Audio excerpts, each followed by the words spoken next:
Now that we have the Maschine controller set up in MIDI mode to send the correct CCs and notes, we need to configure Massive to respond to those CCs. I have Massive running in Logic Pro in a track, and the track is record enabled. But you might find that when you start up Logic or your DAW, that Maschine might revert back to being in Maschine mode instead of being in the MIDI mode. And again, going to MIDI mode is just a matter of hitting Shift here and hitting the control button upper left-hand corner, and you're in the MIDI mode. And now we just want to change our template. Again, that's Shift and the left and right buttons to make sure you're using that new template that was just created. So right away, I should be able to hear these notes if I hit the pads. Perfect. So they're working just fine.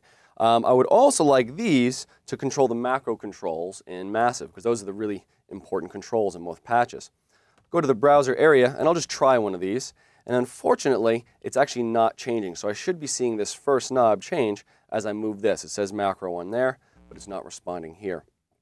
And that's just because these knobs are now just sending MIDI CCs, predetermined ones by what we did in the control editor, but Massive is not configured to respond to those. Setting this up is actually pretty easy. We just go to File, Options, and MIDI. And now we can choose the Maschine controller. And this is just a MIDI CC template for Massive that's set up the same way as that template is in the control editor. You'll see also if you have the core controller, there's a template for that. But we're just going to double click on the Maschine controller and hit OK. And now as I change this, we see it is moving the tone, and we'll hear it too. Right, we have nice control throughout the device. And even beyond the macro controls, if I switch over to the synth view here, I can hit left and right and kind of page through all the options for these knobs.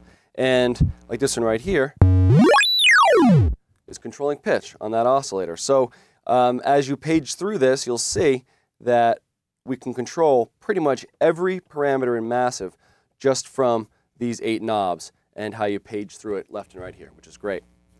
The other thing we set up that's really important for this process is using these 2 buttons to change patches.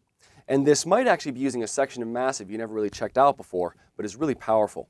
I'll go to the browser section, and in the browser, I can show the program list. And this is like a patch list that it can hold up to 127 patches that I can change between using patch change messages or program change messages.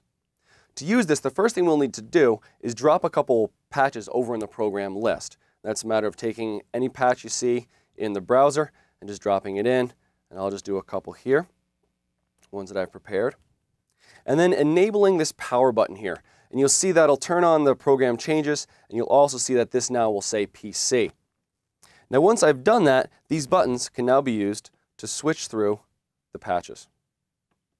And you might find, if you look down in Logic, you'll see if I move these, now it's sending patch 4. If I go to another one, that'll be patch 3, patch 2. So you have to be, in one of the numbers that it's responding to, that you have a patch in, for it to change. So now as I move through these buttons, it's changing patches for me. So what I drop of a hat, I can have this sound. And really easily switch between them, even during a note. And that's a pretty cool thing. If you're using the browser and just clicking with the mouse, it might not react so fast. These are designed to move really quickly between patches during a performance. So you can get that really quick changing between sounds really fast, which is common in a dubstep tune.